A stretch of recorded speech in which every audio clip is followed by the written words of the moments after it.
चंदनपुर में लोहे के सामान का अगर कोई जिक्र होता है तो सिर्फ एक ही नाम सामने आता है और वो है रवि लोहार।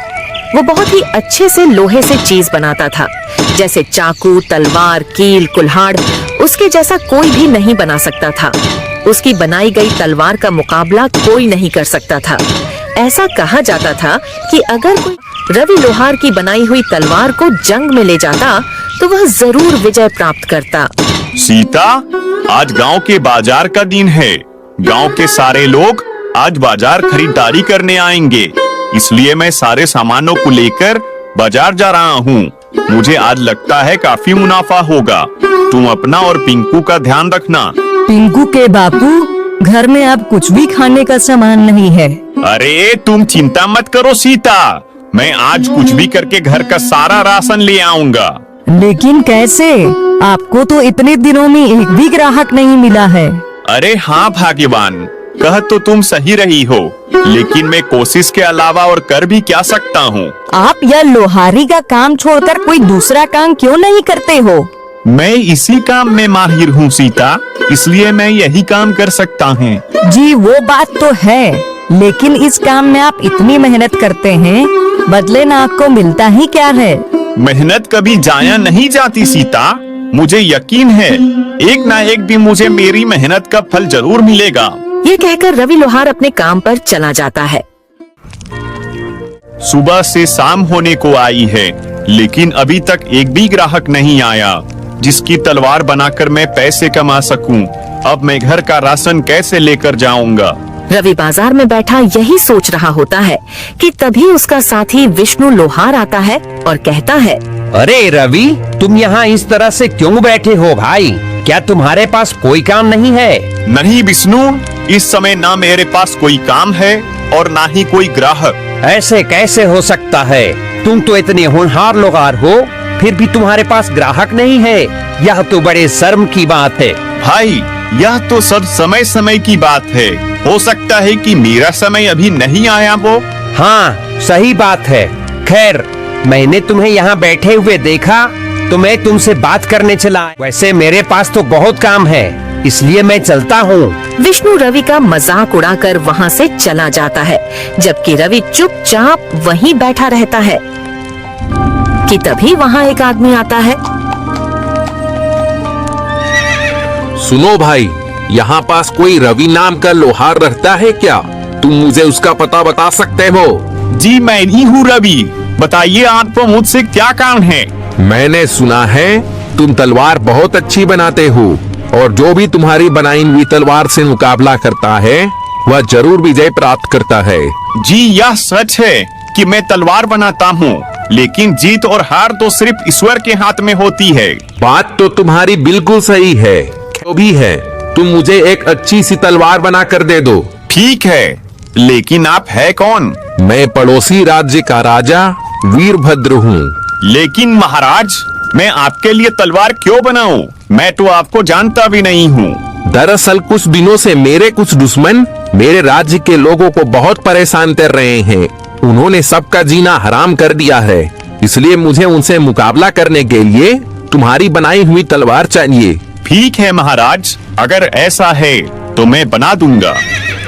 रवि के यहाँ कहने पर राजा वीरभद्र उसकी तरफ एक पोटली बढ़ाते हैं, जिसमें बहुत सारे सोने के सिक्के होते हैं।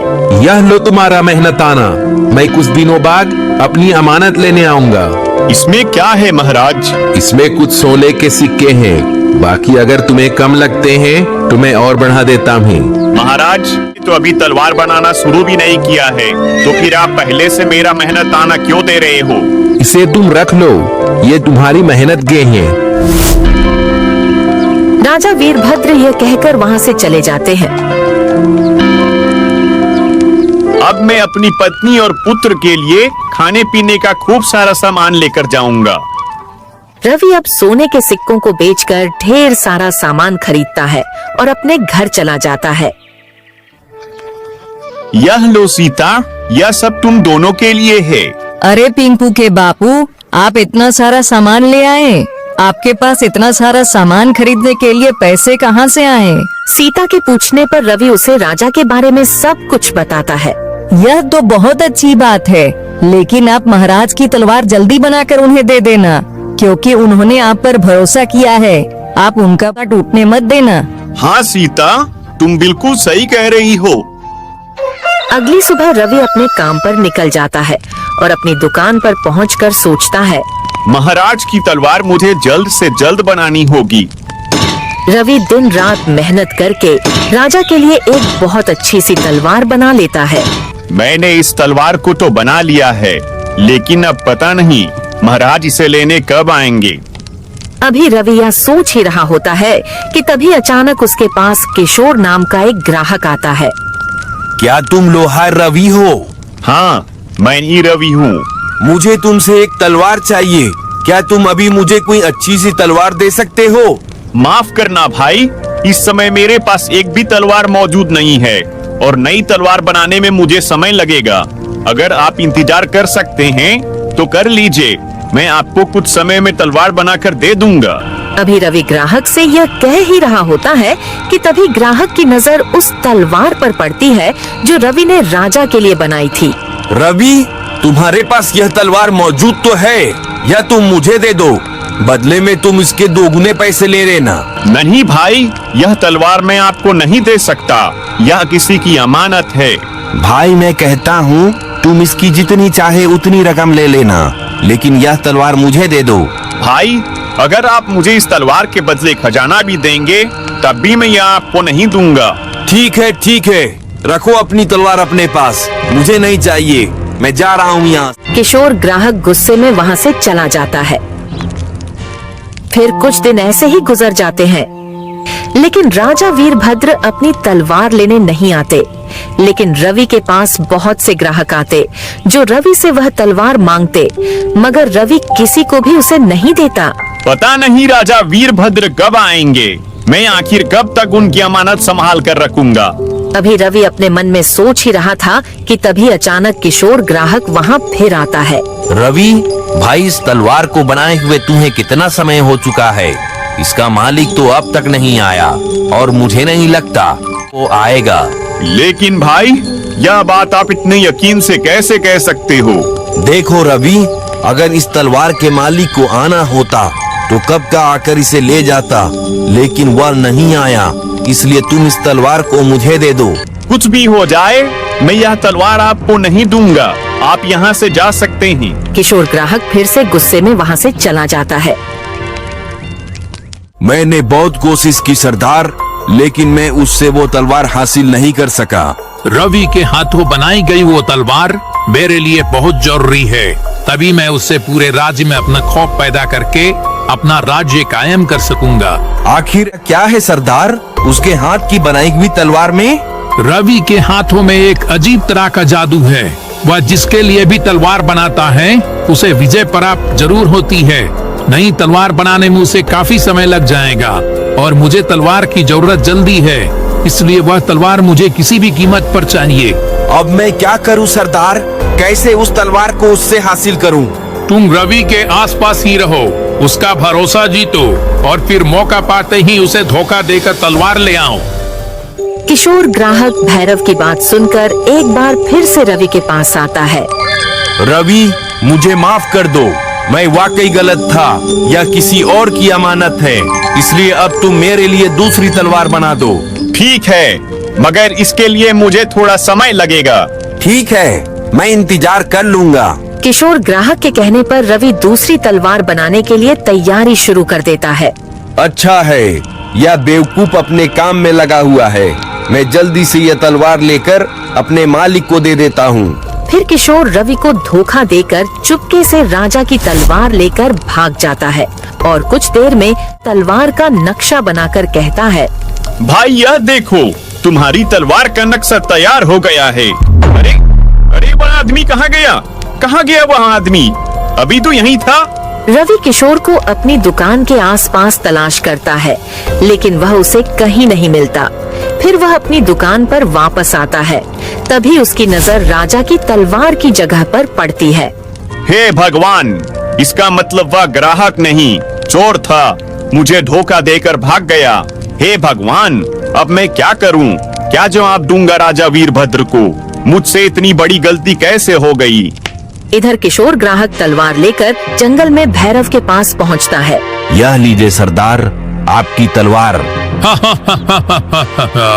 अब मुझे राजा वीरभद्र से जीतने से कोई नहीं रोक सकता, कोई नहीं। अब मैं क्या करूं ऊपर वाले? उस चोर ने मुझे धोखा देकर महाराज की तलवार चोरी कर ली। अब मैं महाराज को क्या जवाब दूंगा? रवि यह सोच ही रहा होता है कि तभी पानी से कृष्ण गोपाल निकलते हैं। क्या हुआ रवि, तुम इतने दुखी क्यों हो? कृष्ण गोपाल के पूछने पर रवि उन्हें सारी बात बताता है। रवि, उस चोर ने तुम्हारे साथ धोखा किया है, इसमें तुम्हारी कोई गलती नहीं है। तुम एक काम करो, तुमने जिस तलवार का आज नक्शा तैयार किया है, अब जल्दी से उसे बनाकर राजा वीरभद्र को दे दो। लेकिन कृष्ण गोपाल, वो तलवार तो आम तलवार जैसी है, जबकि मैंने महाराज के लिए एक अलग तरह की तलवार बनाई थी। क्या हुआ कृष्ण गोपाल, आप हंस क्यों रहे हो?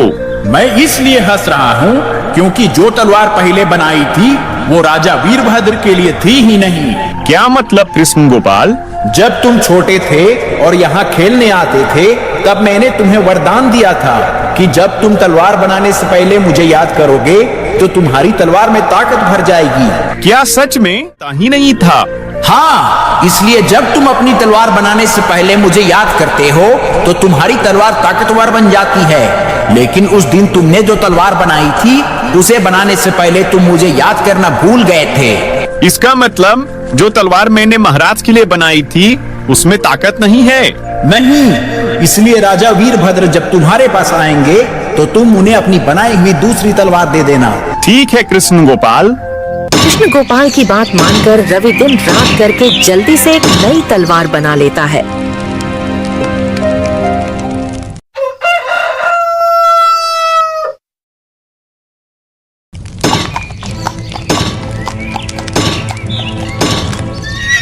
रवि, क्या मेरी तलवार बन गई है?